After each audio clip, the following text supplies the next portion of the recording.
नमस्कार, आप देख रहे हैं आवाज न्यूज, आप देख रहे हैं धाहा न्यूज।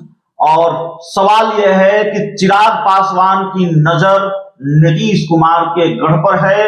चिराग पासवान बार बार नीतीश कुमार के गढ़ नालंदा में एंट्री मार रहे हैं। हम इसको समझने की कोशिश करेंगे। चिराग पासवान का प्लान क्या है, उनकी पूरी सियासत क्या है नालंदा को लेकर। हमारे साथ संजीव राय हैं। संजीव राय, आप बताइए, चिराग पासवान ये बार बार नालंदा में उनकी एंट्री क्यों बार बार हो रही है? नीतीश कुमार के गढ़ पर नजरें टिका दी है क्या चिराग पासवान ने? देखिए, चिराग पासवान को जरा समझिए आप। चिराग पासवान वो मतलब कह सकते हैं कि पत्ता है जिस पत्ते को हर लोग भजाना चाह रहा है, लेकिन चिराग पासवान ये समझते हैं कि ये पत्ता कहाँ खेला जाएगा। तो पहली बात है कि आपने जो सवाल किया कि आखिर नीतीश के गढ़ में ही क्यों, क्योंकि देखिए नीतीश कुमार और चिराग पासवान की जो राजनीति में जो कटुता आई, जो दूरियां आई, आपको पता होगा कि पिछले जो विधानसभा चुनाव थे उसी में टिकटों के समीकरण को लेकर जो समझौता नहीं हो पाया, उसके बाद कई जगहों पर चिराग पासवान ने अपनी पार्टी को उतार दिया। भले ही नुकसान इसका नीतीश कुमार को पूरा हुआ, लेकिन बीजेपी को पूरा फायदा हुआ। अब देखिए, आपने कहा नालंदा गढ़ में इसलिए चिराग पासवान एंट्री मारे हैं कि ये चाहते हैं नीतीश कुमार कि उस घर को इतना मजबूत करो कि नीतीश कुमार की जो कह सकते हैं घर, उसमें कैसे एंट्री हो जाए, वहां कैसे अपनी पार्टी का जो है एक झंडा गाड़ा जाए। और यही कारण था कि अभी देखिए ये नागालैंड की बात कर लीजिए या तमाम अन्य जगहों की बात कर लीजिए, और जिस तरह से इनको एक जीत मिली चिराग पासवान को, तो चिराग पासवान का कॉन्फिडेंस लेवल भी बढ़ा है। अब ऐसे में देखिए, ये सियासत है और राजनीति में सियासत में सत्ता के समीकरण को जोड़ने तोड़ने के लिए हर लोग प्रयास करता है। तो चिराग पासवान बार बार ये कह रहे हैं और नीतीश कुमार के लिए बार बार वो ऐसे शब्द भी इस्तेमाल कर रहे हैं। चिराग पासवान वैसे तो बिहार के तमाम जिलों में जाते हैं, अलग अलग जगहों पर जाते हैं, उनकी रैलियां सभाएं तो चलती ही रहती हैं। नालंदा में बार बार जा रहे हैं ये, अगर मुझे ठीक से याद हो, नालंदा में वो कई सभाएं हाल के दिनों में वो कर चुके हैं। देखिए, कोशिश तो जरूर है चिराग पासवान की, लोकसभा नहीं तो विधानसभा को पूरी तरह से कैप्चर कर ले, ये चिराग पासवान भी समझ रहे हैं। देखिए, मैं आपको आज कह देता हूं, टिकटों के समीकरण को समझ रहे हैं चिराग पासवान। देखिए, ये अंदर की राजनीति है।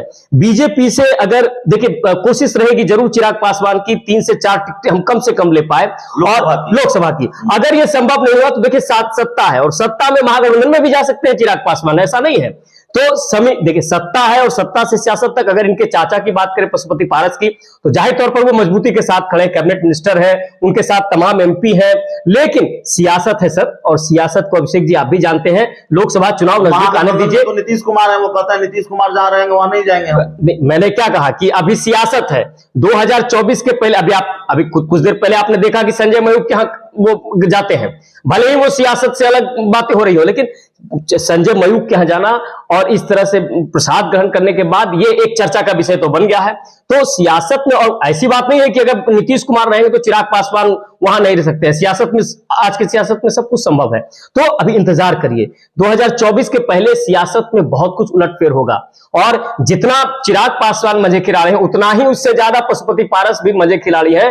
क्योंकि मुझे याद है 10-12 सालों से मैं भी देख रहा हूं स्वर्गीय रामविलास पासवान की जो राजनीति थी, वो राजनीति की धरोहर है कि आज जो है एलजेपी का एक बड़ा वजूद है, और कहीं ना कहीं दोनों ही पार्टियां, महागठबंधन और बीजेपी, ये दोनों पार्टियां चाहती है कि एलजेपी को साथ लेकर चला जाए। लेकिन अब चलने में क्या एकला चलो के राह पर है या साथ चलो? और जहां तक नालंदा की बात की आपने, तो नालंदा बिल्कुल ये लगातार चिराग पासवान की कोशिश होगी कि उस गढ़ में सेंधमारी की जाए, विधानसभा में ज्यादा से ज्यादा वहां पर कब्जा किया जाए। और यही कारण, और ये भी सत्य है कि चिराग पासवान जो है अब जमीनी स्तर पर ज्यादा काम भी कर रहे हैं। और अब देखना यह होगा कि क्या आने वाली सियासत में चिराग पासवान का पत्ता कहां खुलता है, क्योंकि चिराग पासवान ने मौन धारण किया हुआ है। ये बार बार कह रहे हैं कि वक्त आने पर बताएंगे। वक्त आने पर सियासत में टिकटों, आज के डेट में आप जान लीजिए कि नैतिकता, जो राजनीति की नैतिकता, वो खत्म हो चुकी है। आज टिकटों की राजनीति है, आज स्वार्थ की राजनीति है, आज पैसे की राजनीति है।